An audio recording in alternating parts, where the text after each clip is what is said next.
The Alabama Crimson Tide fell below expectations last year. They went 10-2, missed the SEC championship game, and subsequently missed the college football playoff. However, that does not mean this Alabama team is falling off, friends. Oh, no. Nick Saban's team is still a national championship contender. So, my friends, will the Alabama Crimson Tide go back up to the top of the college football mountain, lifting another national championship trophy? Or will Nick Saban and company fail to make the playoffs for the third time in the past 5 seasons and the second straight year? What's up, Tailgaters? My name is Tailgate Nate. Welcome to my channel. Prediction season is here, and I'm predicting all 133 teams, which means I'm doing your favorite team. So make sure you hit the subscribe button and ring the bell so you know when your favorite team gets uploaded. But hey, you can support my channel in other ways. You're already doing one by watching this video. Might as well like, comment, share. Anything you can do to help support the channel would mean a lot to me. How predictions work this year, we're going to dive into a roster preview, who the team lost, and who they return and what they come in or what they bring in through their freshman class and transfer portal. And then we're going to game by game predict the entire schedule. So without further ado, the Alabama Crimson Tide, my friends, are not going anywhere. They are not falling off. They are still national championship contenders. Let's take a look at the roster that Nick Saban has to work with in 2023. We're going to start with the quarterback position. It is the most important position on the field after all. Bryce Young is gone. The Heisman Trophy winner in 2021 put up another great season last year. Over 3,000 yards, 32 touchdowns, 5 picks, 64% completion percentage. He was outstanding during his time as a member of the Crimson Tide. It's what led him to be picked number 1 in the NFL draft. However, that left the quarterback room looking a little slim. Jalen Milroe and Ty Simpson had limited playing time for the Crimson Tide last year, but neither of them really lit the world on fire. Milroe, of course, got more time than Simpson, but again, point still stands. No world beaters, really. Now enter Tyler Buchner. Still probably not a world beater, but he was in contention to win the starting job and might have even won it if he would have stayed at Notre Dame over Sam Hartman. That's pretty good, and people often forget that he was the starter for Notre Dame out of the gate in 2022 before he ended up getting replaced there, of course. Tyler Buchner also meets former offensive coordinator from Notre Dame, Tommy Rees, with the Crimson Tide. I think the starting job is Buchner's to lose. If not him, it'll be Milroe, but I'm going to go ahead and say that Tyler Buchner wins the starting job. So when I do my predictions later, that's with Tyler Buchner as the starting quarterback in mind.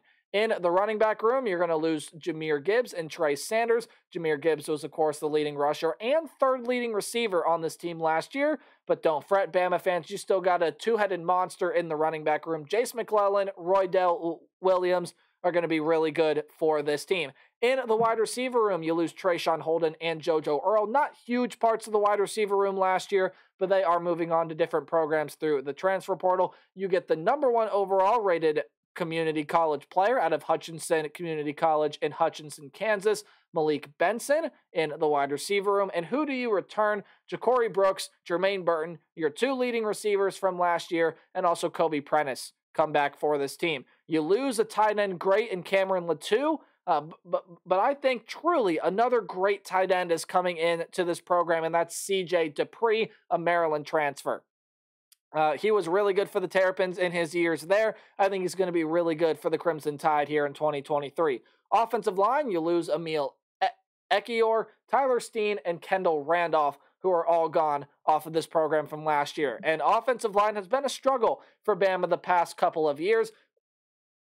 And we'll see if it gets better in 2023. But J.C. Latham, Seth McLaughlin, and Darian Dalcourt, some of the names you'll see featured on that offensive line this year. On the defensive line, you're going to lose DJ Dale and Byron Young while you return Tim Smith, Jaheim Otis, and Justin Eboigbe. Those are some of the names returning on the defensive front for Bama. Should be a pretty fierce and pretty good defensive front for Bama here yet again this year. In the linebacking room, here's where some of the losses really start to set in, and here's where some of the really big losses come.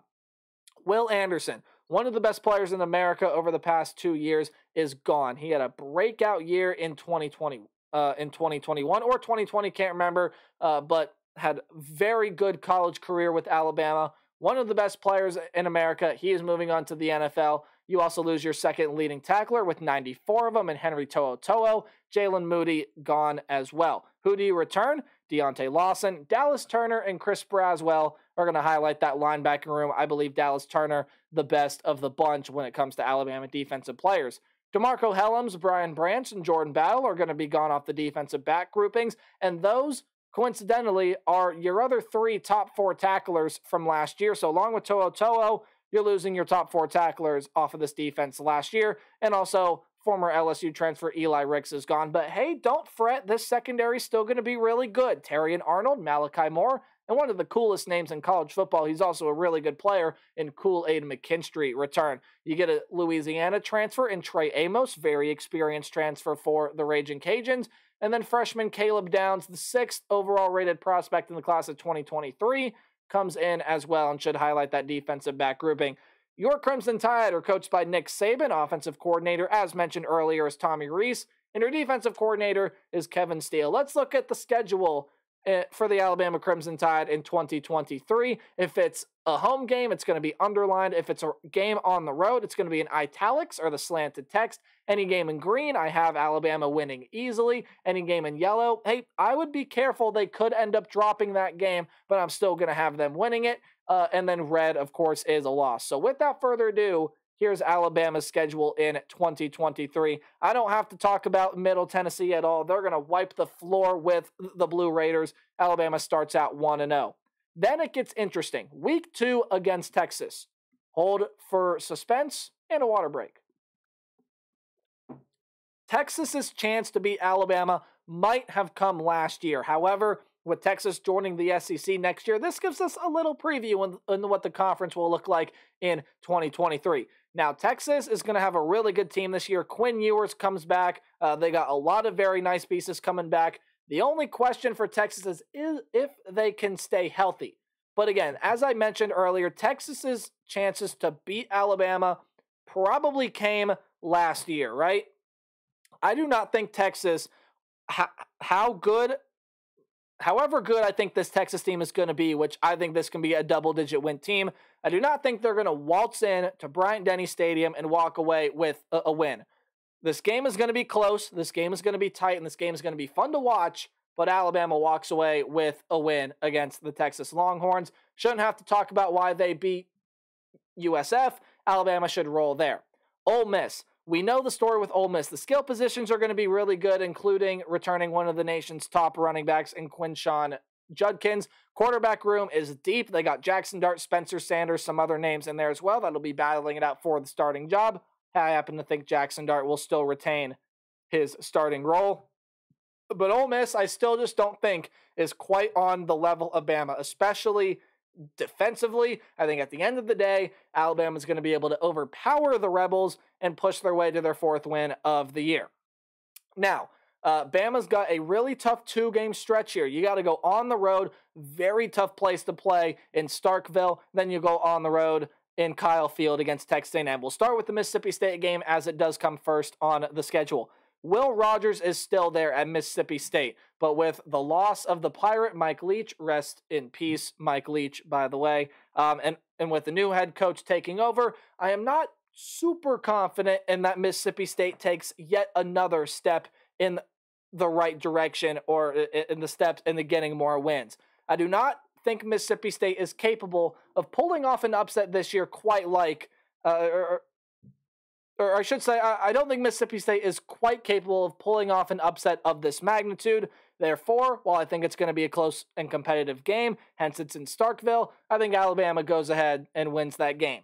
Now we get to the game against Texas A&M. Whenever Alabama loses a game against an SEC opponent, usually it comes in the Iron Bowl against Auburn or against this team right here. Texas A&M has been the team that if there is a loss to find on Bama's schedule, usually it comes against this program right here, Texas A&M. Again, it's changed in recent history, LSU, Tennessee, Auburn, whatever have you.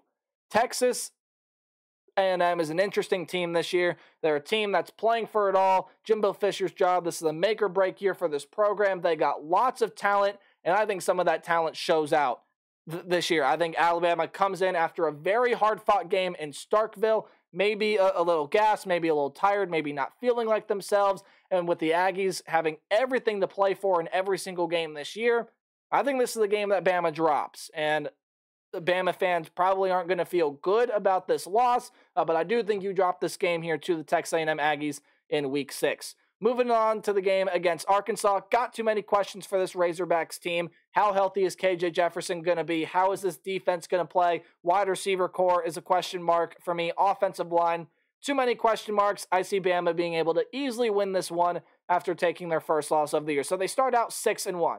Now, that 2-game road stretch is tough for Bama. I think it's going to be tough. Here's another tough 2-game stretch for Alabama. You lost to Tennessee last year for the first time since before I was born, and I don't think Alabama's going to lose to Tennessee 2 years in a row. I do not think Tennessee is going to explode like they did last year, and so I think Bama is going to get their revenge on Tennessee. Joe Milton's still a very good quarterback, but at the end of the day, Bama's defense comes up with the stop that it needs, and they get the win against Tennessee. I think it's a similar story here with LSU, and it's a perfect time for Alabama's bye week. Right in between the game against Tennessee and LSU, Alabama's got a week after that Tennessee game to rejuvenate and get ready for another rivalry against LSU. LSU beat Alabama in dramatic overtime fashion last year, and while I think LSU is going to be one of the premier top 10 teams in the country this year, I do not see them going into Bryant-Denny Stadium and pulling out this win. Alabama wins a thrilling game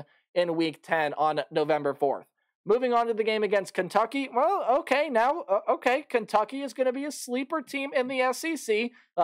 Coach Stoops has Devin Leary as his quarterback now, but this team is nowhere near as talented as what we have here on the Alabama Crimson Tide. I think Bama's going to win this game easily. I think they're going to beat University of Tennessee Chattanooga pretty easily, and then the Iron Bowl. And while I do think Hugh Freeze's team is going to be a little bit of a sleeper in the SEC this year, and I think they're going to surprise some people, they're not quite on the level of Alabama just yet. I don't think Hugh Freeze is going to shock the world and beat Alabama in his first year. Might have to wait a couple years for that.